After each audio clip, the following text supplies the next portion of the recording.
Hi, good morning everyone. My name is Prakash and I'm honored to be able to speak to you. To all those school authorities who are responsible for having me here, thank you very much. Let me begin with a small story of two Australian sailors. They end up in London as part of their travels, and in the evening they decide to go and enjoy themselves at a pub. They drink themselves silly at the pub actually, and when they come out, a thick fog has descended on London.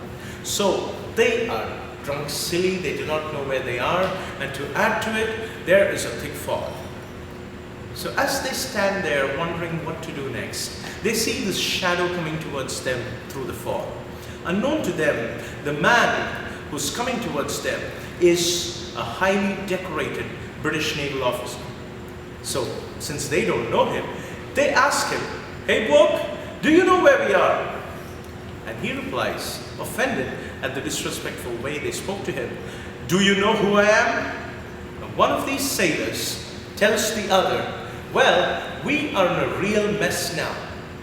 We don't know where we are. He doesn't know who he is." Now, isn't that interesting that perspective can change the whole meaning of the situation, can change facts, can change reality, at least for the mind that perceives it wrong. Let me give you an example. If I were to ask you to rate the best animals, that is your choice of the best animals in the world, you would rank them 1, 2, and 3. I want you to make a mental note, if you're doing it with me right now, I want you to make a mental note of why you chose those 3 animals, why those 3 animals ran into your mind as you thought about this. If you're done, if you're still thinking, go ahead. But if you're done, let me tell you, the traits of the first animal, maybe it was bravery, maybe it's good looks, whatever else. Well, those characteristics are those which other people see in you. The traits of the second animal are those which you perceive other people think about you. So you think, they think this about me. And the last animal's traits are those which you really have. You know what? If you have all these 3 animal traits aligned together, you selected all those 3 because of the same reasons, well, you are good enough. But for most of us, that's not the case. We have a light disalignment at least between the traits of all these 3 animals, which means we are living on 3 different perceptions. One, of what we really are. The second, of what we think others think about us. And the third, what others really think about us as. So let me ask you something. What is the problem if we have 3 perceptions? Well, I'll give you an example. You have seen The Dark Knight, maybe, maybe not, doesn't matter. But if you've seen it, you would have noticed that Heath Ledger plays a class role for the character of Joker. So, after the movie, you walk out and you say, well, that was just another movie. But that was not the case for Heath Ledger. Sometime after the movie, Heath Ledger dies of a drug overdose, and his friends couldn't help but ask, did the Joker so possess Heath Ledger that he could not break free from the script of Batman? What happened there? You know what? He lived that life of the Joker, and it so impressed upon his mind, that perception caught him so entangled that he couldn't break free from the character of the Joker and ended up dead. When we live with the perceptions of what others see about us, that could become dangerous. They might have told me that I'm no good. They might have told me that I am drunk. They might have told me this, that, whatever. But if we are going to live with that perception of what someone told me, that's going to be dangerous. So to overcome that, the main hurdles that we have are either we don't know the truth of who we are still living just on other people's perceptions, or we know the truth, but yet we're not able to make it relevant in our lives to make a difference. Let me give you an example. The first example that I'm going to use is that of an Arab and a camel. It's taken from the Aesop fables. There's this Arab who walks with a camel. He's traveling the desert. So every night he begins to pitch his tent, and once he's done, he tethers the camel. Now the peg that he used to tether the camel, one fine night he finds is missing. So what does he do? But this guy is smart. He takes a steel tumbler and he bangs it, tong, tong, just as he would have done with a peg. And then he enacts the whole drama of catching the rope, tying it up, and securing the camel there. You know what? The camel doesn't know he is free. The camel is actually free, but it does not walk away to its destiny, does not walk away to its freedom, though all the time is available throughout the night. It cannot do that simply because it doesn't know the truth that it is free. And the second reason why most of us get stuck is, though we know the truth, we do not make it relevant, we do not recognize how to make it relevant for us. For example, let me take an example of Sherlock Holmes. Arthur Conan Doyle is a famous author. Now one night, Sherlock Holmes and Watson are camping outside. In the middle of the night, Sherlock Holmes nudges Watson and says, "Watson, wake up. Tell me, look up into the sky. Tell me, what do you see?" Well, Watson wakes up, he looks into the sky, and he says, "Well, I see a lot of stars up there, maybe millions of them. So there may be astronomically billions of planets.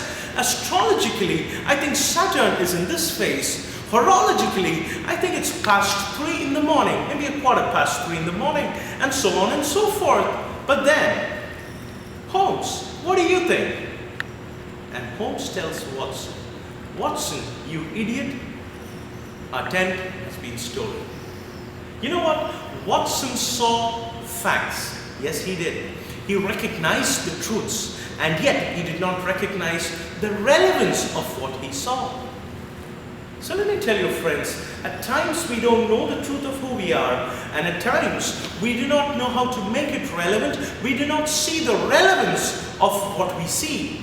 We do not observe it. We do not coherently recognize how to make a difference.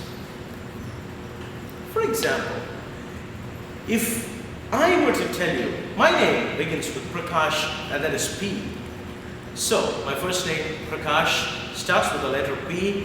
In India, where I used to be brought up, we used to have this attendance roll call, and in the roll call, my name, my roll number came 31 or something. So, good news, everyone knew roll number 1.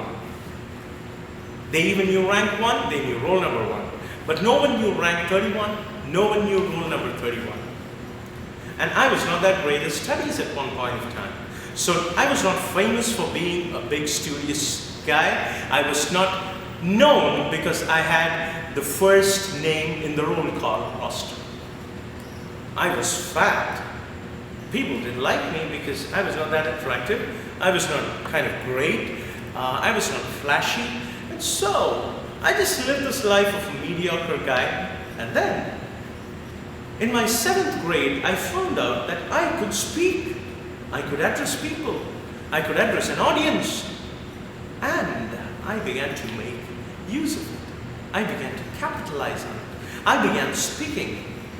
And soon, let me tell you, by the time I was in college, all those wonderful, attractive, super guys in the college were envious of me because the beauty pageant winners of our college would come to me to talk, all the girls. And these guys, though they were attractive, though they used to work at the gym, though they thought they were the best guys in college, I used to get a lot of attention just because I could talk. I knew facts that I was fat. I knew the fact that I was not the best looking guy in town. I knew the fact that my name would not be on the first call in the roster, but yet I knew what signified my characteristics best. I knew how I could become something by what I have. And the day I began using that, the day I began capitalizing on that, things began to change. People began gathering around to the point that finally I began to put it into writing what I used to speak. Inspirational thoughts, encouraging words, and there came times that in Facebook alone, over 3,000 people would get access to my stuff, the things that I wrote in 1 week, across maybe 25 or 35 countries. Now that's not small. a mediocre student, not attractive. He grows up and suddenly he realizes that he can speak, and he begins using that trait that he had, and it made him a whole new person. It made all the difference in the world. Let me tell you, you might be struggling with issues, things that bog you down. For example, you might have a relationship issue, you might have a problem with alcoholism, you might have any number of problems. Maybe you grew up in a home that didn't want you. Maybe you grew up with people that never loved you, or so you felt. But let me tell you something. The longer I focus on that, those are facts. But as long as I focus on them, I don't have the time to focus on what I really can be. You know what? Seeing is not believing. And that's what I want to tell you. You might see a lot of things around you that's negative, things that won't work out. Well, you begin to see things beyond that, and things are going to change. You know, that is where you become trailblazers, people who carve destiny for themselves. That was the thing behind the man who created Hotmail, those guys who created Google. When they faced struggles, when they saw so many things against them, well, they changed the focus of their camera to what they had and what they could. Let me end this by telling you that everything that you see need not come into focus. Focus yourselves on what you can be, and the rest will fall behind, and you can become what you were called to be. Let me end by saying that we were not mass manufactured. We are not a factory product. We are children born to human beings, whether they liked us or not. We are not mass manufactured. We are unique, and we have a destiny. And as long as we focus on the wrong stuff, we never get to focus on our destiny. So let alone what things people have told you, let alone what circumstances have told you, let alone what the world thinks about you. When you recognize what you are, beyond what the world tells you, what circumstances have told you, when you recognize, people will begin to recognize you for that. Let me tell you, it might have been a typhoon of a past, it doesn't matter. You might have had unexpected pregnancy, it doesn't matter. You might have been into drugs, doesn't matter. All the past and all your conceptions about who you are because of what has happened to you or because of the stuff you went into doesn't matter. It's time that we can focus on what we are in essence. What are we essentially? And when we recognize that, and when we make it relevant and capitalize on it, we recognize it first and the world follows suit. Have a great day and an awesome future.